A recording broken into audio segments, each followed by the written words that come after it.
రేవంత్ ఆవేశం లేదా నోటితోత్తర అదే ఇప్పుడు తనకి వెంటాడుతోంది. గతంలో కూడా హైకోర్టు సుప్రీంకోర్టుకి కోపం వచ్చింది, మళ్ళీ తాజాగా కోర్టుకి కోపం వచ్చింది.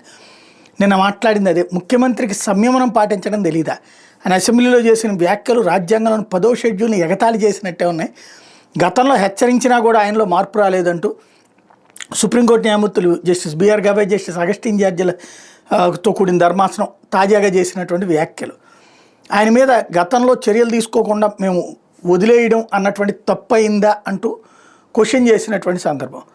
ఏదైతే ఎమ్మెల్యేల ఫిరాయింపులకు సంబంధించినటువంటి అంశం మీద మాట్లాడుతున్నటువంటి వ్యాఖ్యానాలు చేస్తున్నట్టు సందర్భంలో ఉప ఎన్నికలు రావు, ఎవరు ఆందోళన చెందాల్సిన అవసరం లేదు అంటూ స్వయంగా రేవంత్ రెడ్డి అసెంబ్లీలో మాట్లాడినటువంటి మాటలు తీవ్రమైనటువంటి కోపం తెప్పించినాయి.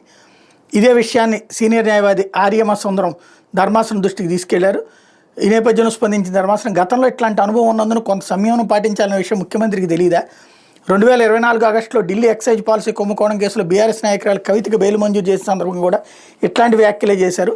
వాటి మీద అప్పుడు క్షమాపణ చెప్పారు. కానీ ఆ సమయంలో సీఎం మీద కోర్టు దక్కని చర్యలు తీసుకోకుండా తప్పు చేశామని ఇప్పుడు అనిపిస్తోందంటూ వ్యాఖ్యానించారు. గతంలో ఇట్లాంటి ఘటన ఎదుర్కొన్న వ్యక్తి ఆ తర్వాత కూడా ఇట్లాగే వ్యవహరిస్తే ఎట్లా అంటూ సీఎం మాటలు కోర్టు ధిక్కారం కిందకి తీసుకోవాల్సి ఉంటుందంటూ హెచ్చరించారు. ఫిరాయింపులకు సంబంధించి శాసనసభలో సీఎం చేసిన వ్యాఖ్యలు యథాతథంగా తమకు అందజేయాలని చెప్పి స్పీకర్ తరపు న్యాయవాది అభిషేక్ మను సింఘ్వీని అడిగారు. దాంతో ఇప్పుడు కొత్త ఇష్యూ అవుతోందన్నమాట.